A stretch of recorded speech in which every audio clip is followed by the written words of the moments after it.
welcome back to the reading of the Poem of the Man God, written by Maria Valtorta, Volume 2. Chapter 269, Part 2, The News of the Murder of John the Baptist. He has been killed. The words dropped like a loud, dull noise which drowns every other noise in the world, and yet it was uttered in a low voice.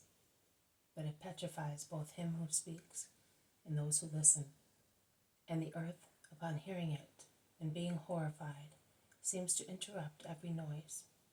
Such is the period of deep silence and complete immobility in animals and leafy branches in the air. Doves stop cooing. Blackbirds interrupt their musical songs.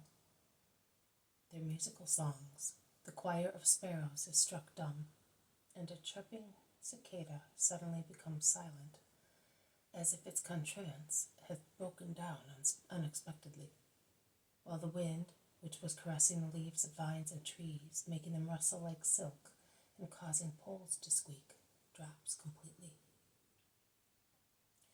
Jesus becomes as pale as ivory, while his eyes dilate, glazing over.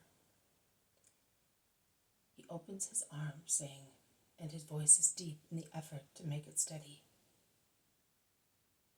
"Peace to the martyr of justice, and to my precursor."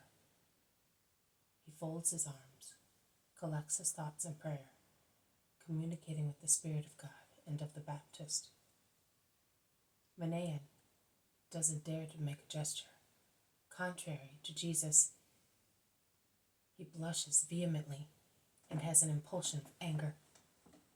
Then he becomes stiff, and in his excitement is revealed by the mechanical movement of his right hand rumpling the cord of his tunic, and of the left one which unintentionally searches for his dagger.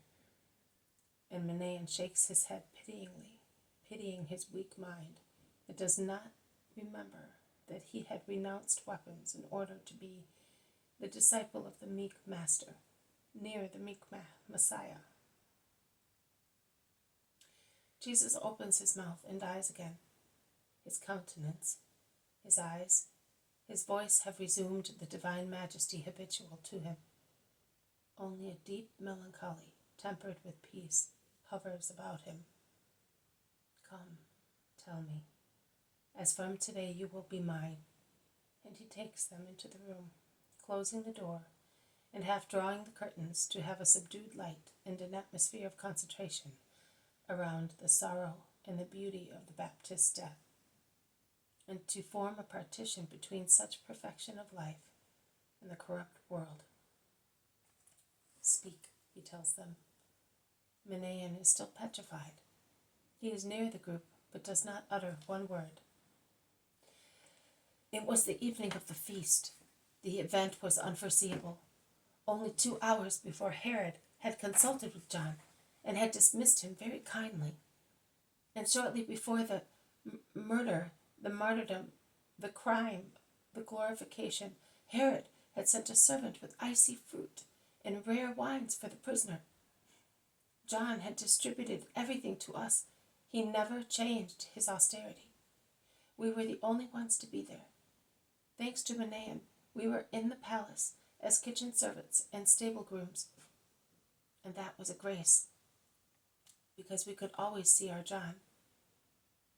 John and I were in the kitchen, while Simon supervised in the stables, ensuring that the grooms looked after the mounts of guests properly.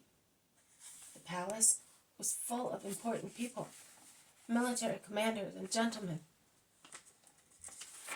from Galilee. Herodias had locked herself in her rooms after a violent quarrel in the morning with Herod. Manaen interferes. "But when did the hyena come?" 2 days previously, unexpectedly, saying to the monarch that she could not live away from him and be absent on the day of his feast. Viper and sorceress, as she had always been, she had made a laughing stock of him.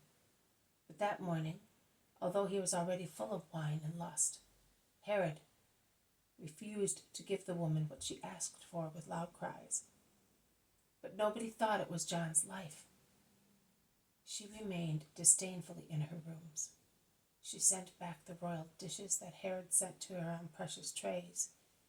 She kept only a precious one full of fruit, exchanging the gift with an amphora of drugged wine for Herod.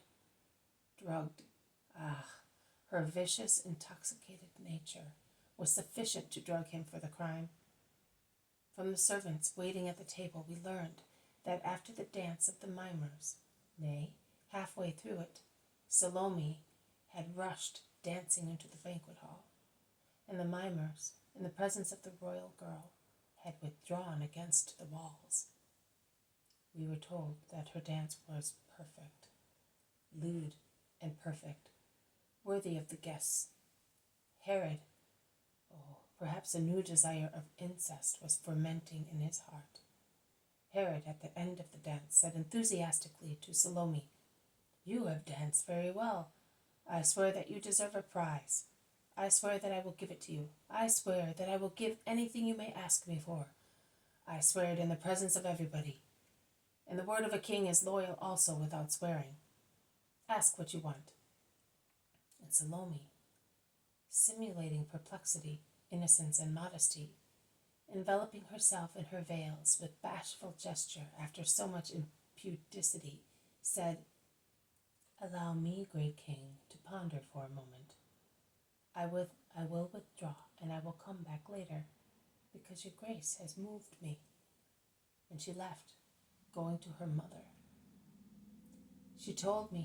Selma told me that she went in laughing, saying, "Mother, you have won. Give me the tray." And Herodias, with a cry of triumph, ordered the slave to give the girl the tray that she had kept previously, saying, "Go and come back with the hated head, and I will clothe you with pearls and gold."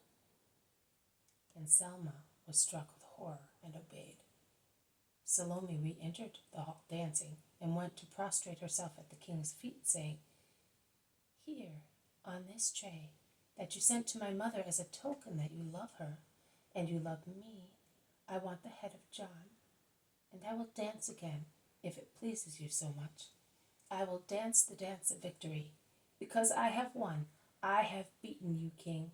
I have defeated life, and I am happy." That is what she said, and her words were repeated to us by a friendly cupbearer. And Herod was embarrassed, being caught by two desires: to abide by his promise, to be just. But he could not be just, because he is unjust.